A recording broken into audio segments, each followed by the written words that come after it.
Human beings are not worthy of worship. You're worshipping an Arab, you know? So anyways, the point is this, is that we say that the one who's worthy of worship is the one who actually allowed all those things to exist and who's sustaining everything in that perfect way. Does that make sense? What is the need in Islam for hadith? So if the Prophet Muhammad had the ability to receive revelation from Allah subhanahu wa ta'ala, what was the point? Why did he not add everything else that we needed to know directly into the Quran, so there would be no disputes about hadith being I just ask, what's the need for the Quran? Islam. What's the need for the Quran? What is the need for the Quran? It's guidance. Whatever answer you're going to give is almost the identical answer for the hadith. Yeah, it really is. Why is it that? Yeah. Why was it given? If it's important, why wasn't it in the Quran in the first place? The presupposition there is that anything which is important should be in the Quran. So what about medical knowledge? Is that not important? Because medical knowledge is not in the Quran. Why are you guys in this university? Because that's not in a lot of the stuff you guys are going to study, secular knowledge, is not in the Quran. So importance is, the Quran says, مَا فَرَّطْنَا فِي الْكِتَابِ مِنْ شَيْءٍ, in chapter 6 of the Quran. We haven't left anything out of the Quran or the book. Now the Mufassirun, they say there's two things. This could either mean mujmalan, which means in a generic sense, that for guidance, yeah, or it could mean in the Lawh al-Mahfuz, not in the Quran. At any rate, importance isn't dictated only by that which is mentioned in the Quran. The Quran dictates to us what is the most important things for guidance. And if we look at the Quran, it will direct us to the hadith anyways. وَأَطِيعَ اللَّهَ وَأَطِيعَ الرَّسُولِ, follow Allah and follow the Message. And if we accept that the Quran is for all peoples in all times, الْيَوْمَ أَكْمَلْتُ لَكُمْ دِينَكُمْ وَأَتْمَمْتُ عَلَيْكُمْ نِعْمَتِي وَرَضِيتُ لَكُمُ الْإِسْلَامَ دِينًا, chapter 5 verse 3, that today I perfected your religion, etc., then it should be the case that you follow the Prophet at all times. But there must be a way of that.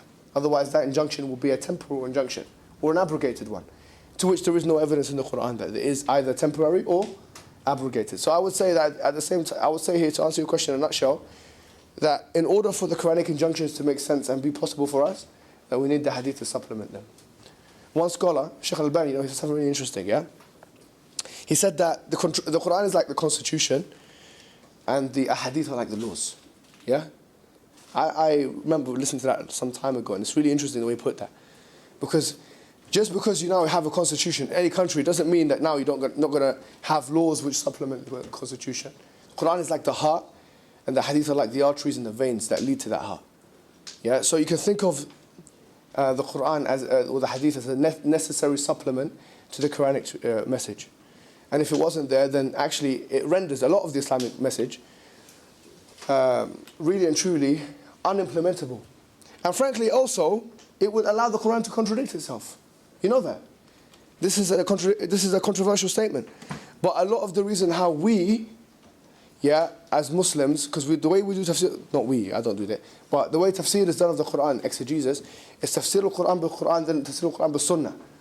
You do exegesis, the Quran with the Quran, then the Quran with the Sunnah, the hadith. If you don't have that corpus of the hadith, then how could it be the case that in some verses in the Quran, it's saying, خَتَمَ اللَّهُ عَلَى سَمَعِهِمْ وَعَلَى أَبْصَارِهِمْ وَعَلَى قُلُوبِهِمْ غِشَاوَةٌ, that Allah has put a seal on their hearts.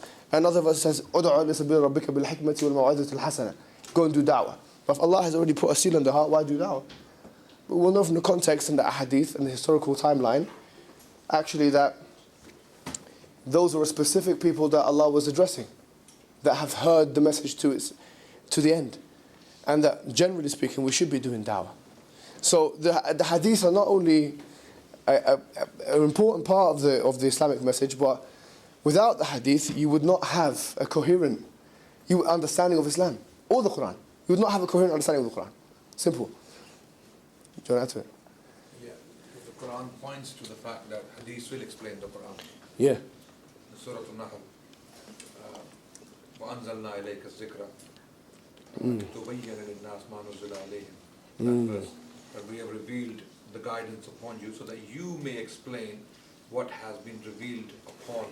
That's beautiful. Jazakumullah khairan. That's very beautiful. Points to the hadith. Allahu Akbar, mashallah. Very nice. Jazakumullah khairan. Anything else? All right, so I've got a few questions here actually. The first one is, if idol worship isn't allowed, then why do Muslims pray towards the Kaaba and kiss a black stone? Okay, so Umar al-Khattab, he saw the Prophet ﷺ kiss the black stone, and he said, if it wasn't for the Prophet doing it, I would not have done it.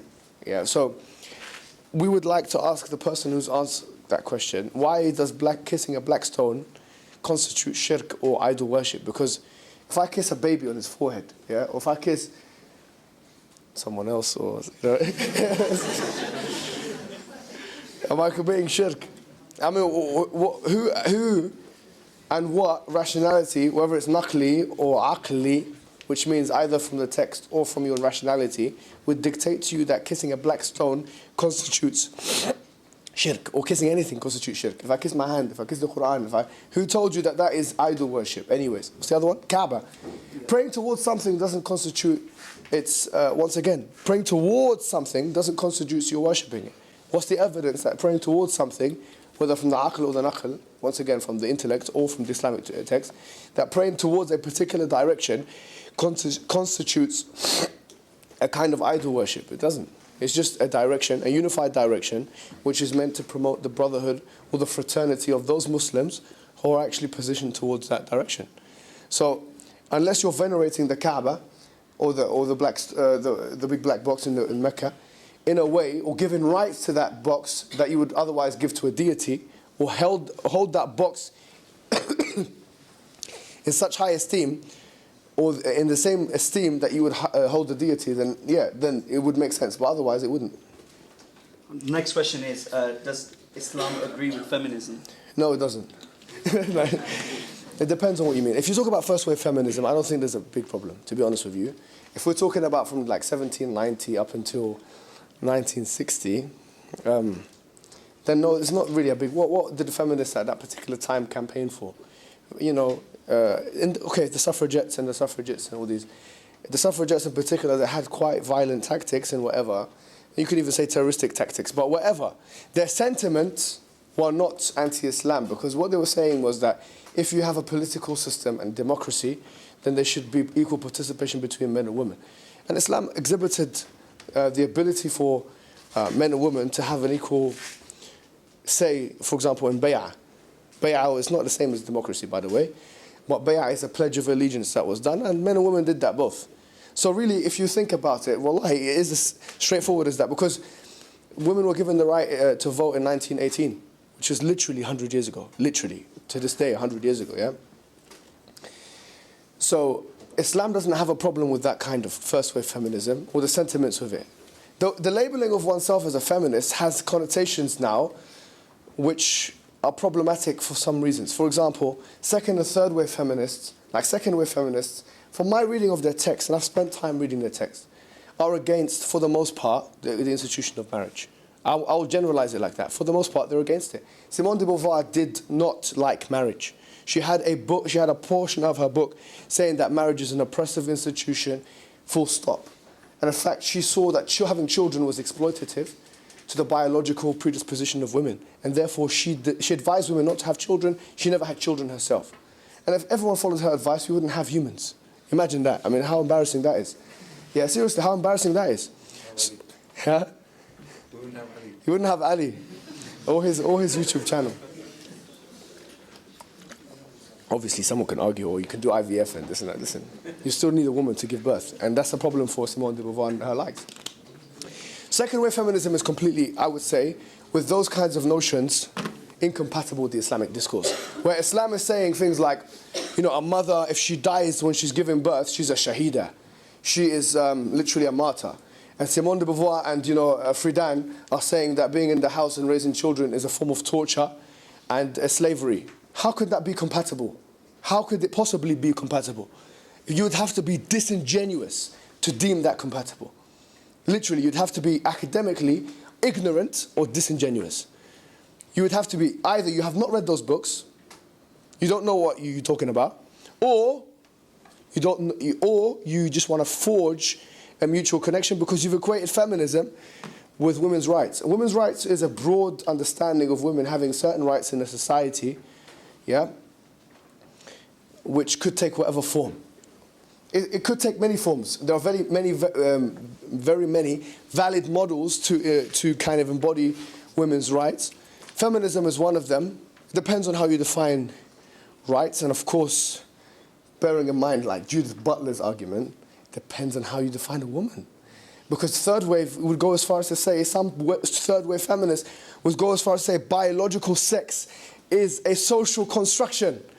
So how could you even argue with that? Well, how can you argue with that?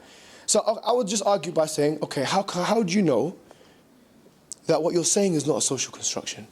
Because now you can say everything is a social construction. Everything is a social construction. So a penis is a social construction. A vagina has become a social construction. So now you're ready to throw away rationality just like Trinitarians, or just like anything, because now you're going to the extent whereby you actually are cancelling out your anatomical makeup in order to have a sociological case. That's gone too far. And I think that's the reason why many women in America, like 85% of women, have disassociated with this kind of feminism, because it's misandristic at core. Put your hands up if you know what the word misandry is. So you see that that's the problem. Okay, you know what it means. Put your hands up if you know what misogyny is. Okay, misandry is the male version of misogyny. You see, because people have not understood, or people have become so obsessed with this kind of narrative and discourse, they haven't even understood the male version of misogyny, which is misandry. Why shouldn't we know that word? Why should that not be part of our vocabulary? Why should we do? Why? You know. And you know what? And I say this once again. There's a really interesting book. I'll say this to end off. Yeah. I think I keep getting confused with the N's and the L's. Yeah. He's either Warren Farrell or Worrell Farron. Yeah. But he wrote a book called The Myth of Male Power. It's really good. Yeah. Trust me, it's a really good book. Because he defines power as the ability for someone to take control of their own life. He said if you define power in that way, then you have to realize that men have not had power. It's not patriarch. This is the argument. Because if you're thinking about men going to basically fight for women, yeah, he put it in a really interesting way. He said that in order for a man, because if we want equality, then we should rectify the historical problem, right? Just like in affirmative action kind of logic. Men have, in America, the last 17 wars have been only men, yeah? In like, you know, this is what he said. I don't know, America's been in 17 wars, but 11 or 17, I can't remember, 11 wars maybe, yeah? And he says all of those wars have been men only, and some of them have been drafted, like men have been drafted into those wars. If we want to have equality now, we should have, imagine if, and this is what he says, imagine if, at his time it was Obama, but imagine now if Trump, and it wouldn't be too surprising there, if he comes out and says, you know, we're going to have an all-woman draft of the army, because actually we need to rectify the historical inequality of men only fighting in the wars. The fact that men have put their lives on the line so much throughout civilization has not been appreciated or celebrated by society now. It's just been accepted. In fact, it's actually seen as part of the norm. Believe me. Wallahi, yeah? If there was a serious, because we're living in an age, you have to remember, put yourself in a historical context. We're not just living in a vacuum. We're living in an age where politicians, people in academics call it Pax Americana, yeah? Well, basically there's not as many wars because America is a solidified superpower, just like Pax Britannica. So the wars are less, in a sense, yeah? We're living in that age. If we lived in a different age, or if we go and live in a different age, where war is expected of men, feminists will be the first ones to protest to be at the home. They want, I want to be in the home. Look after the kids. What are you talking about? It's my choice. It's my choice. Why? Because you go and fight. You go and fight. Why are third wave feminists not talking about the fact that throughout human civilization, 6,000 years or whatever it may have been, that civilization through the Mesopotamians and the Indus River civilization, the Egyptians, the Romans and the Greeks and the Persians and the Arabians and the Africans, all of that has meant for men have been required, yeah, to fight and die for women. That's it. That's the reality, yeah? And women have been okay to sit at home and relax. Okay, no, seriously. Okay, you're going to say, well, it's exploitation. It's exploitation in certain contexts, I'm not going to lie. But if you're saying that because now, in this historical age, where you can have free choices and there aren't that many wars, you want to now work in an organization, the historical patriarchy that you're talking about is a false patriarchy. It's men being forced to work and fight and die for you. That's what you're talking about. I was watching a documentary recently, some kid, seriously, wallahi, in Afghanistan, Kabul, yeah? I'll come to you. Let me just finish if you don't mind, yeah? Some kid in Kabul, yeah? That kid, he was looking after his whole family. If you look in Africa, sub-Saharan Africa, yeah? Sub-Saharan Africa. Let's do a sociological, demographic, statistical, yeah, analysis on sub-Saharan Africa. Who works more, men or women in sub-Saharan Africa? Men do. Boys do. Wait, hold on. Who in Congo, let's zoom in a little bit. In Congo, we're going to Congo, yeah?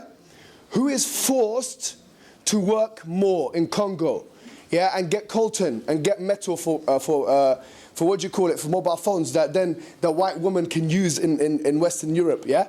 Who is it? It's the black boy that has to do that. He will be put in an economic statistic that indicates that he's a patriarch. Can you imagine that? What kind of social reasoning is that? It's not a social reasoning. That's exploitation. This boy is almost enslaved. This black boy going to get coltan from the mountains, wherever they go get it from, yeah, mining and all these things. You're telling me that this boy's a patriarch. He's exploiting his family. That he's the one who's he is the one who's exploiting his family because he's a patriarch. That is the narrative. He's not a patriarch. That black boy is working because he has to work. And for the majority of developing countries, yeah, for the majority of people in developing countries, that's how it works. That's actually how it works. It works in that way. Men are expected to fight, die, work, and be enslaved for women. Historically, that's what has happened. Okay, sorry, there's a... Anyways, so if we want to talk about patriarchy, I'm not saying that, by the way, just before I get attacked here, right? Before I get attacked up in here, yeah, I'm gonna put a qualification. You can come in, yeah? But let me just make a qualification. I'm not saying here that, exploitation towards women doesn't exist, all right? Obviously it does. And the reason why I'm not emphasizing it is because it has been emphasized. Yeah, it's been emphasized. Society has already emphasized it for us. We know that women have been raped and that bad things are happening to women and they're exploited and objectified and commodified, and they're also forced to do things which are outside of what they want to do in their free will, and I understand that. And you're right. And you have a reason to be angry. Yeah, and we'll accept your reason. Seriously, you're right. You're right about that. But also don't tell me that all of history, men have been socially patriarchal and this and that, because actually a lot of what you're talking about is men being forced to die for women. That's what you're talking about, and men being forced to fight for them. Yeah, go ahead. Okay, first of all, you started your talk talking about the white man, and you specified that you're not talking about a specific white man, you're talking about the idea of a white man. So when Post-colonial, yeah. When we're talking about patriarchy, we're talking about the archetype of male. We're not talking about a specific black man. So archetypal male is oppressive. Is he? When you're saying men are dying for women, they're not dying for women. We didn't ask them to fight for us. They're fighting for male politics. When women get involved in politics, all right. All right, so I'll say something. Let me say something, right? If you're saying, retrospectively, in hindsight, that men are not dying for women and that we haven't asked them, to die for them, it's easy to say in a comfortable room with warmth. It's easy to say that in a comfortable room, in a warm room. No, hold on. If you are living in another country, just like a lot of your sisters are, when you live in another country and war is expected from people, you will know that your capabilities are not going to match the capabilities of men. You'll know that. In the war context, even a feminist, an ardent, vehement, strong, powerful, radical, third wave feminist, even she will come to the academic... Come. Yeah, I know you. Go on. Go on. I don't have the right to talk about patriarchy because of my privilege. You don't have the right to talk about race because... Race? Yeah. What's race got to do with it? Because when you started this talk, you were talking about white men. I didn't say race. White men. I said that's more to do with an archetypal... Colonial, post-colonial. Yeah, that's what I said. I actually said not race. No, you... I did say that. No. I said explicitly, when I say the white man, I'm not intending race, and it's on camera. Okay, not race. Yes. Don't straw man. But the idea of I said explicitly. What's your point? What's the point? Yeah, what's the point? My point is, you're saying that I can't speak about patriarchy because I'm not in it. I didn't say that. No, I didn't. I didn't say that. I didn't say you can't talk about it. I just said you can talk about it, but I'm saying when you talk about it, bear in mind both strands of the argument. Bear in mind that, okay, fair enough, men have, and I agree that men have exploited women, historically. But also that women have allowed men to be socialized in a certain way where it's expected from them that they die for them. We didn't have a choice. We didn't. So why not? What? No, hold on. You didn't have a choice, but it's... Men were the ones who were writing the rules. Okay, so... historically speaking, Go men fought to protect their women. Okay, It's getting heated up in here, isn't it? historically speaking, men. No, I'm not. So men fought. Yeah, Fought, historically speaking, in pre-modern societies. If you pick up the history of the last 2,000 years, or since we have recorded history, we see that men generally fought so that their women are not raped by the invading armies. Yeah, but male politics started the war. Sorry? They started the wars and then they claim to be defending us from their wars that they started. No, but that's the thing. You're essentializing men. That's the problem. Yeah. Because hold on. No, hold on. Because look, I might sound like I'm essentializing women, but I haven't. Hold on. I'm putting forward a case that if you want to talk about patriarchy, agree to talk about both sides of the argument. But I don't know why this irritates people. I really don't. The reason why this irritates people is because you're not used to hearing a man talking about men's rights.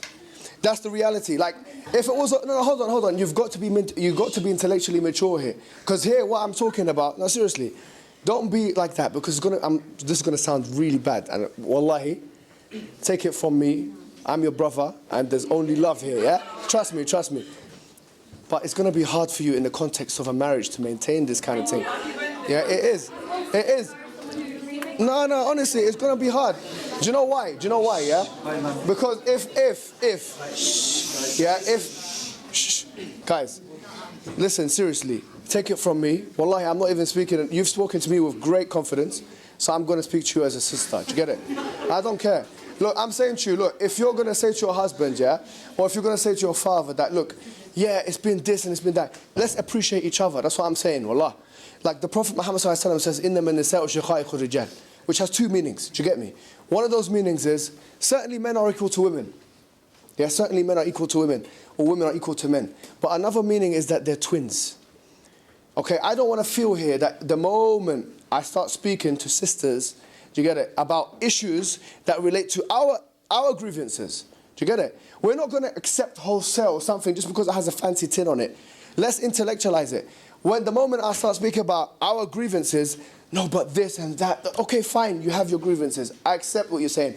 But what I'm saying is, look, let's look at this idea of a patriarchy, which, by the way, is premised on a Western capitalism. It is. No, hold on. Before you put your hand up, let me just make this point clear. The idea of patriarchy can only exist when you put into your mind that actually having the most money and power is the best thing to have.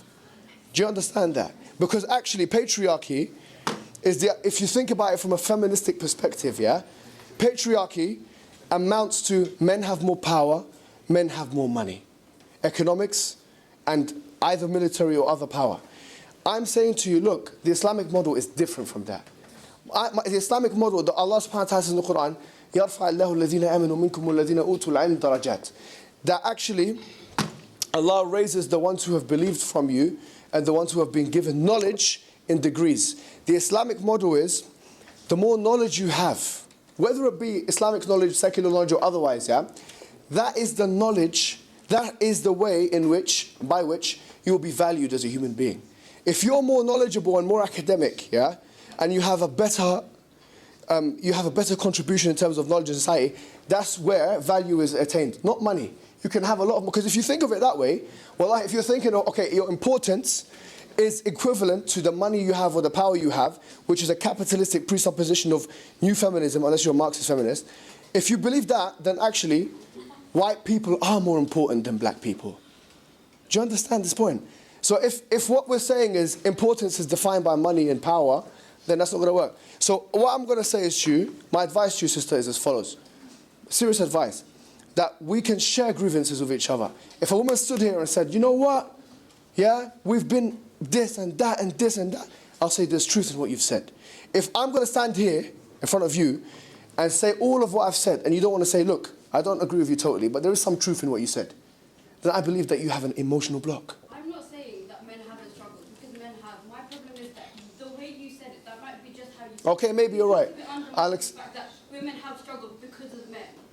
What do you mean? Like, because the way you said it, you keep saying like... Okay, women have struggled because of... Okay, no, but hold on. Wait for their men to die for them. But sister, women have struggled because of women as well. No, yes or no? Yes or no? I said, hold on. Women have struggled because of women. Black women are struggling because of white women's preferences. Yes or no? Yes or no? Yes or no? No, yes or no? Sorry? You said women have struggled because of men, yeah? Sorry, hold on. You said women have struggled because of men. My question to you, women have struggled because of women as well. Black women, hold on. Black women, so you don't know that. Black women are struggling because of white women's choices and habits. Yes or no? No, but then, okay. Yes or no? Yes or no? Yes, but Thank you. That's what I wanted to hear. That's what I wanted to hear.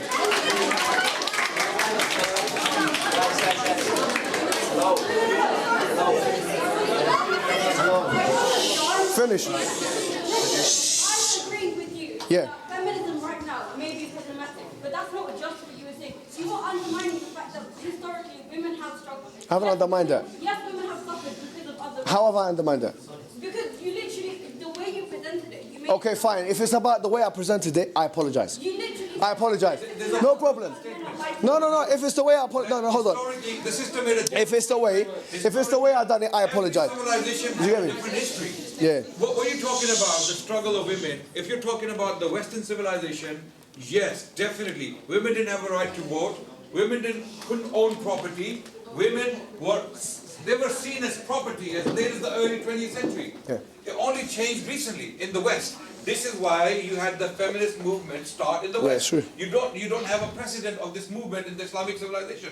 Our history is different. Women were scholars, they were teachers, they were leaders. Read about Islamic civilization and you will know exactly what I'm talking about. Most powerful women in the world at one point were in the Islamic world. Yes, throughout the Muslim civilization. Anyways. What we're talking about may be true about a certain civilization, but you cannot My generalize point- and say women have suffered. Exactly. Yeah, well, you've got to understand. One more point I wanted to make to you, sister, yeah? Now, let the black sisters talk, because, it's too much Asian stuff. Go on, go ahead. Just for a second, Yeah, give it to her, please. The sister's been eagerly waiting. Yeah, let the black sister talk. What's wrong with that? She's a black sister. I said let her talk. Go ahead. No, it's not offensive.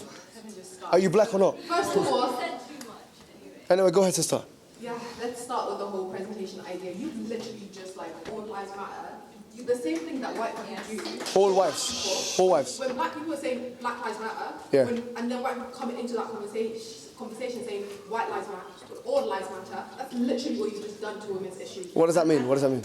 We were talking now about the rights of women and the fact that women have been oppressed. I don't care we acknowledge that Islamically, Islam does give us rights, but we can't deny that the current situation doesn't reflect that. Yeah, okay, I agree with that. I agree with you. I agree with you. While we're talking about the oppression of women, to then bring up that conversation about men are being oppressed as well, it's not on the same scale. Why? You can't equate it. No, but why can't we talk about it? Women are literally dying at the hands of men, and you want to tell me that... But they're also dying at the hands of women. You want to tell me that male power is a myth. And let's go on to this. No, I didn't say it's a myth. I said that's the name of the book. Okay, right. But let's go on to this argument, because that's not a strong enough, it's not a strong enough argument for me to say. But can you clarify where women are dying at the hands of men? Even in this country, right? Okay, let's talk about this country. Yes. No, listen to her. Go on. Go on. Listen to the black sister. Listen to the black sister. Go ahead. Listen to the black sister. Listen to the black sister, please. Let's just address this whole army thing, or this Go on. whole idea that we send men out to die for us, as if we're these helpless we don't have any mobility ages. You are helpless. And in that context, you're helpless. In that context, you're helpless. Women have been helpless.